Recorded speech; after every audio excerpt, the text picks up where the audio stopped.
Hi everyone. It's great to see you again. Thank you for taking the time to join us today. Today, we have a brand new story to share with you. So, let's get started. In the late evening, I had just come home from a long day at work. As usual, I tried to start a casual chat, but the mood was eerily heavy, which wasn't like the usual evening routine. Being that she hadn't talked much since I got there, I could tell she had something important on her mind. As we stood in the kitchen, the fridge's soft hum broke the awkward quiet. I wasn't going to bring it up until she spoke first. She finally turned around and looked at me. Her face showed that she was both determined and uncomfortable. Without any introductory words or warning, she said, "I can't bear to look at you anymore." The words came out of nowhere and cut through the quiet like a sharp blade. Not a fight, and not yelled out of anger or despair. It was said in a voice that was both calm and incredibly strong. I was totally caught off guard by how blunt and honest she was. I wasn't sure what to say or how to react to such a serious statement for a moment. I looked at her face, shocked, hoping to see signs of doubt or sorrow, hoping I had heard or understood wrong. But her face stayed the same and didn't change. Without a doubt, this wasn't something said on the spur of the moment. She had clearly given this a lot of thought, and what she said was a clear and deliberate choice. My first thought was to question her. "What do you mean by that?" I asked, trying to hide how shocked I was by keeping my voice as neutral and cool as I could. She looked away for a moment, breaking our eye contact, as if she were collecting her thoughts. When she finally turned around and looked at me again, her determination seemed even stronger and clearer. "Just what I said." She replied quietly but strongly, and her tone made it impossible to negotiate or misunderstand. "Something very important has changed. I don't know how or even when it happened. I can't stand to look at you every day." As I stood there, still trying to understand what she said, I quickly realized there was nothing else I could say. She had been clear and honest, leaving no room for doubt about what she meant. It wasn't about a disagreement, a fight, or a short-term annoyance. It went deeper and was based on something she had clearly thought about for a long time. Again, there was quiet. We both didn't know how to move forward. I thought for a moment about asking more questions to find out more about the why behind her harsh statement. But when I saw her posture and the cold confidence in her eyes, I knew it wasn't worth it. At this point, trying to get answers or have more conversations would only delay what was going to happen, which would cause more pain and confusion. Rather, I decided to take it in silence. It didn't make sense to keep talking about something that was clearly over. I slowly nodded and agreed with what she said, not asking any more questions or arguing. It was easy to see that the truth was sad but clear. We stood there for a short time, quietly acknowledging that we could both see the end now, even though we didn't say those words out loud. She eventually walked past me quietly and went to her bedroom, leaving me alone in the kitchen to think about the hard truth she had just told me. I began to think about what to do next when I was left alone. The truth was now clear. We had finally reached the end of our relationship. That one evening, everything changed in a way that can't be changed back. There was no going back from this point on. Only forward into the unknown and inevitable change. As soon as she told me what she had done, I stood there quietly, carefully thinking about what to do next. I could see that staying here and acting like everything was fine would be too much for both of us. Every second that went by felt longer because of how quiet the house was. I knew I had to make a choice. That night, I didn't get much sleep because I was thinking about how to leave without making a scene or causing a fight. I knew I had to leave quietly, my mind was clear. Notes, fights, and goodbyes were all left out. Even though it was hard to think about leaving everything behind, it felt like the right thing to do. The next morning, I started making plans in secret, making sure that no one would guess what I was up to. As usual, I went about my morning routine, eating breakfast quietly and making small talk to escape being caught. Even though I didn't know what would happen next, I felt strangely calm knowing I had already made up my mind. As soon as she left for work, I got to work. I planned my move and quickly packed the things I had to have, like clothes, important papers, some cash, and treasured items I couldn't bear to leave behind. I didn't bring anything that would make it easy for someone to find out where I was. The main goal was to disappear totally and be impossible to find. During the whole process, I kept my cool and carefully checked everything twice to make sure there were no mistakes or hints left behind. Every drawer, room, and corner of the house was carefully looked over to make sure it looked as normal as possible so no one would suspect anything right away. The sense of need made me act quickly but quietly. My mind was always on the timer because I knew that an unplanned trip back home could ruin the whole plan. Every second that went by made me more focused and productive. In just a few hours, I was done with my preparations, leaving almost no obvious signs that I had left. When I was ready, I carefully put everything in my car. When I realized that everything I did was bringing me closer to a new, unknown part of my life, I felt a strange mix of relief and stress. As I looked over the house one last time, I didn't feel any need for regret or doubt. There was no going back once the choice had been made. It was calm as I drove away, and I made sure to avoid common areas and people who might know me. Going away completely, if only for a little while, was my clear goal. I left my phone behind on purpose so that anyone trying to call would be unable to.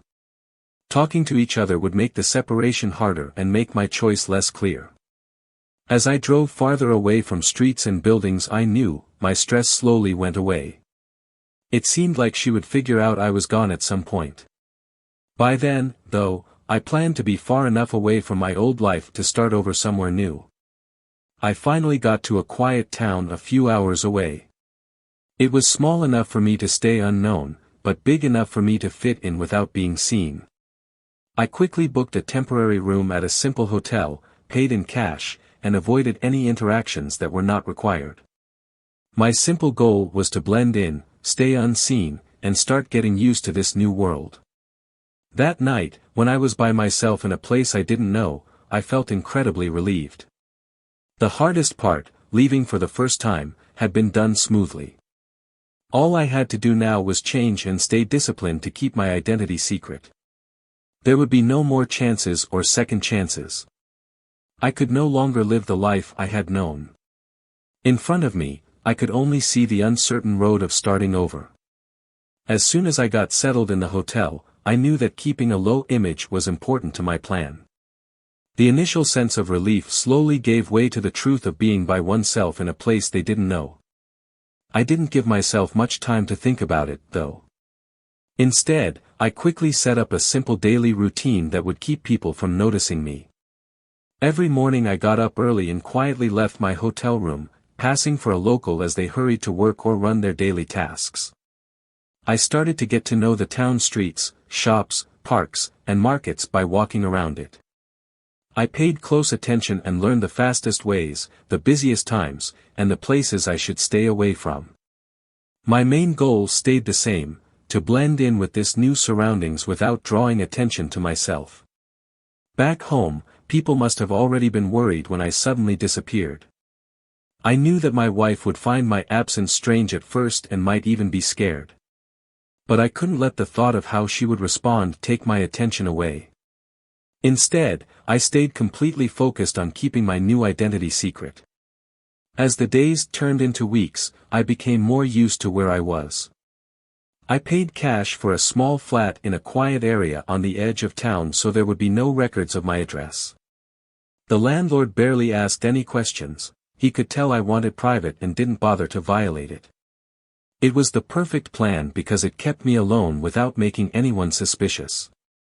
To hide my name even more, I did odd jobs that paid cash on the side. These small, manual jobs not only helped me stay financially independent, but they also kept me from having to talk to many other people. I purposely avoided getting to know people on a personal level by making conversations short and general. I sometimes read newspapers to keep up with local news because I didn't want to use digital platforms that could track my actions. Surprisingly, Nothing was said about my absence or the searches that were done. Maybe my wife chose to handle it alone so that family and friends wouldn't bother her too much. Or maybe she just wasn't ready to say out loud that I wasn't there yet. I finally gave in to my curiosity, and one afternoon I went to an internet cafe in secret to look at the local news from my city. I nervously turned the pages and carefully looked through them to see if there was any news about my absence. I was shocked to find nothing. There have been no reports, alerts, or social media posts from her or anyone in our close group. The fact that there was no public reaction really confused me. How come she hadn't asked for help or called the police? Was she dealing with my absence better than I thought, or had she just decided to ignore it? As the days turned into weeks, I became more interested. Even though I was determined to hide, I couldn't help but wonder why there had been so much silence. Was she glad that I wasn't there, or did she just choose not to involve anyone else because she hoped I would come back? I couldn't tell, and it was getting worse for me not to know. Finally, after weeks of succeeding in staying out of sight, I realized I needed more information. I chose to make one private call home from a public phone box so as not to draw attention to myself. I didn't want to talk, I just wanted to listen and quickly reconnect with the world I'd left behind in order to get a better idea of how my absence had affected things. I called our home number while standing in the phone booth and held my breath as I listened to the ringing tone. As the sound kept going, my heart beat quickly, and each ring made me more excited. It had been ringing for a while, and then it stopped. I heard her voice, and it was a simple taped message asking me to leave a message after the beep. Even though she didn't say anything, the tone of her voice made it sound like she didn't care about my absence. I hung up quickly and didn't leave a message. As I slowly walked back to my apartment, I knew that another turning point had come. Because I was interested, I was very close to breaking my careful separation. I swore again that I would stay missing until I fully understood what my disappearance really meant to her and to me. I was more determined than ever. After my risky call home, I had a hard time keeping the privacy I'd worked so hard to achieve. But the questions kept coming back to me, and I decided I had to find solutions. Not a straight argument, but clarity. I carefully contacted Mark, an old friend of ours who I knew would be honest and able to give me information about what was going on back home without telling anyone where I was. I called Mark, a college friend from my past who I knew would be honest and not tell anyone where I was. When we met in a cafe in a place neither of us knew, there was almost no chance that we would recognize each other. Mark's face was wary but sympathetic as he sat down across from me, as if he had news he didn't want to share. After a short greeting, I didn't spend any time getting to the point. I asked directly how things had gone since I had disappeared. Mark thought about what to say for a moment before speaking. He began by telling me what I already knew. That my wife was shocked and worried when I suddenly didn't show up. The next thing he said, though, totally caught me off guard. Mark said that my wife's behavior started to change a lot soon after I disappeared. She shut down and at first didn't talk to our common friends or even her own family. Then, out of the blue, she started getting back in touch with people she had stopped talking to a long time ago. After a short pause, which made him look uneasy, he said that one of the people she reconnected with was a guy named Adam, who was a former co-worker of hers that I vaguely remembered from years ago. The information I was given felt both strange and familiar. I remembered hearing briefly that she was friends with him, which was something I had not thought much of before. Mark told them that they were talking to each other a lot and that it was getting attention. At first, her friends, including Mark, thought she was just looking for comfort or help during a tough time. But it was clear right away to everyone around her that their new friendship was more than just a friendly one. Mark said that several people had asked her directly about my absence and didn't understand why she hadn't told anyone. She always smoothly replied, "I'm just taking some time off," which surprised everyone. She said there was nothing strange about my leaving. Close family and friends knew me well enough to know I wouldn't just disappear without a good reason or explanation. So, her careless answer made them suspicious. I couldn't believe what I was hearing as I listened. The painful truths about the secrets I had never thought existed came to the surface, showing layers of lies and miscommunication that existed long before my sudden exit. Mark could tell I was shocked and took a moment to let me think about what he had said. Mark went on to say that at first he didn't believe her answers because he thought something more was going on. According to what he said, she finally stopped hiding her new relationship and told her friends that she felt personally our marriage was over. My absence had only given her the clarity and maybe even the chance she needed to move on in an honest way. When I listened to Mark, I finally got the depth of the truth that I had been missing. Her honest admission in the kitchen that night wasn't just a way for her to show she wasn't happy.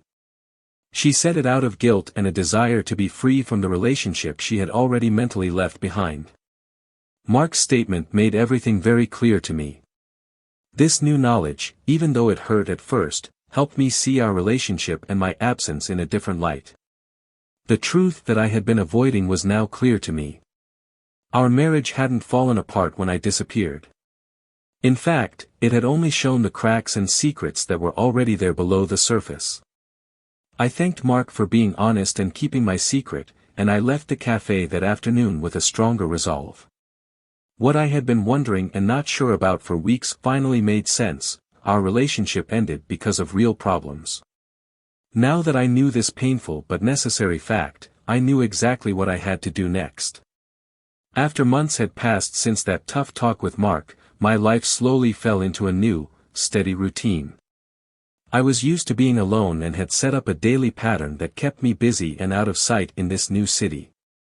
You could count on my days to be made up of quiet work and well-planned alone time.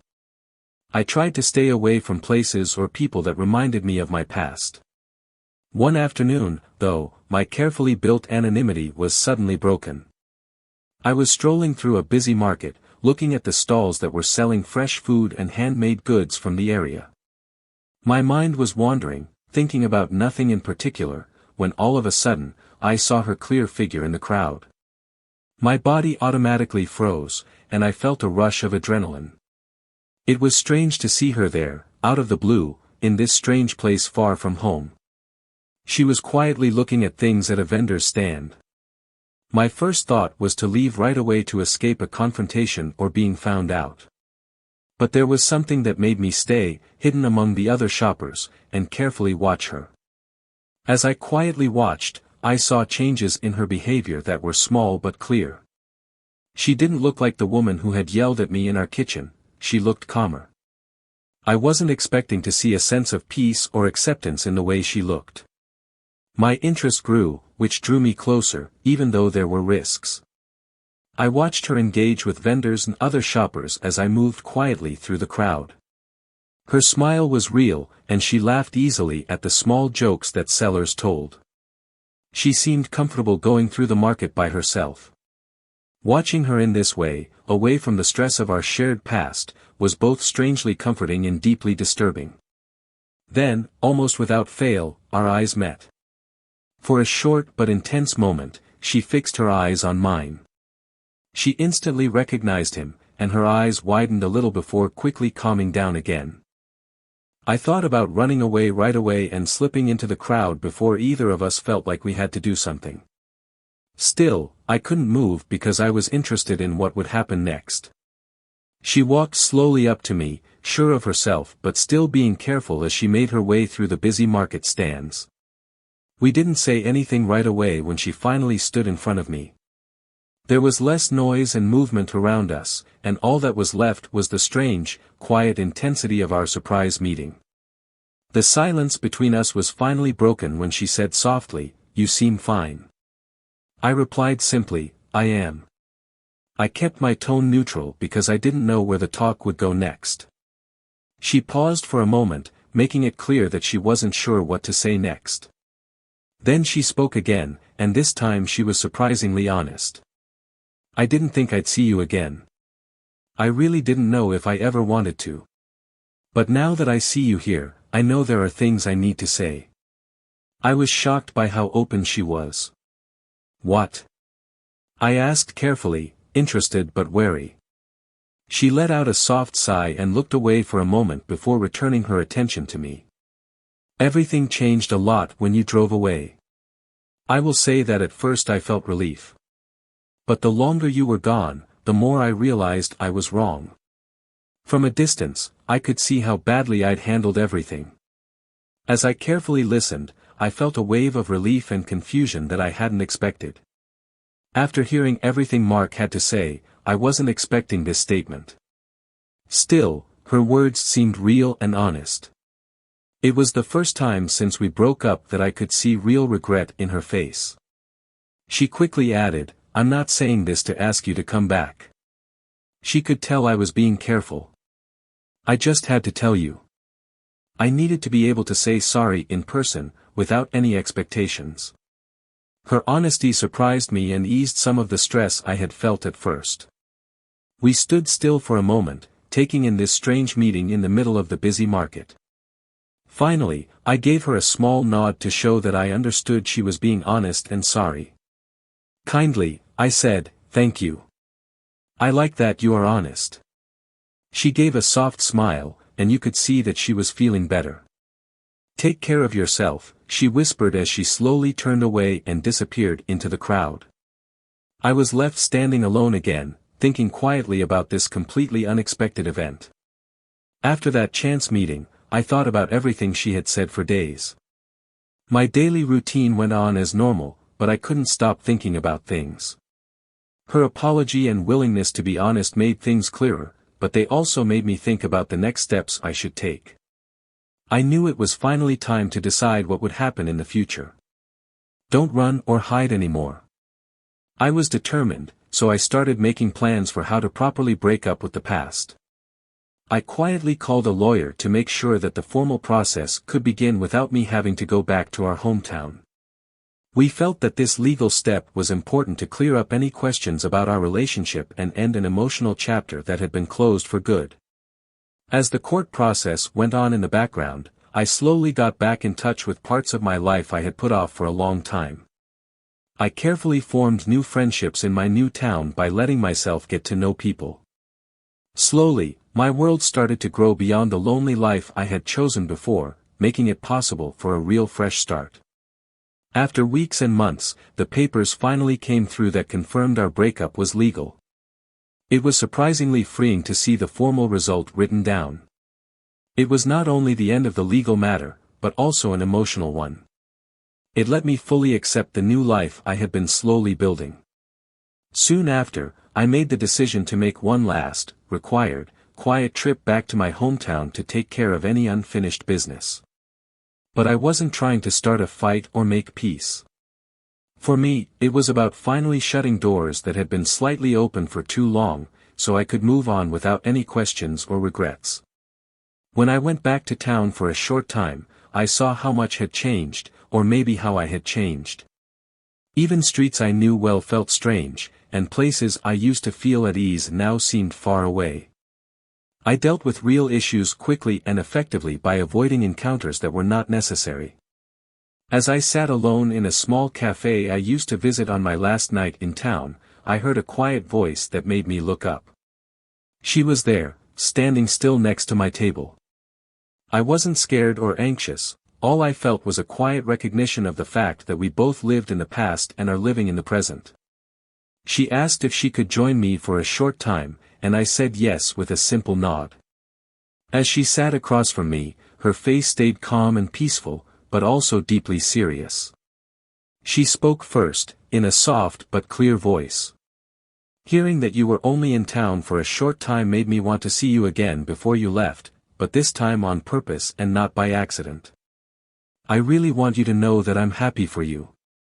I nodded because I knew she was telling the truth. "Thanks, it's been a trip worth taking." She smiled a little, clearly feeling better because I was calm. "For me, too, it took losing you to really understand who I am. I rue how things turned out, but not the clarity they gave us in the end." Her words hit home deeply. They confirmed what I already knew, that our separation, even though it was hard, was eventually what we needed to grow and understand each other better. We had a short, pleasant conversation that wasn't about blame or sorrow, but about what we had learned and what the future held. We both understood and agreed that our paths had forever diverged, but we did so with respect. When our short talk was over, she stood still. "Thank you, and please take care of yourself." She said it kindly as she turned to leave. "Thank you," I honestly answered, and as I watched her walk away, I felt truly at peace. This time, I was sure it was for good. When I left town the next morning, there was no more question or uncertainty. I drove off with confidence, knowing that the end of our story was finally here. Now that I had real closure, I looked forward to the future with open arms, ready to give my all to the new life that was waiting for me. Have a nice day.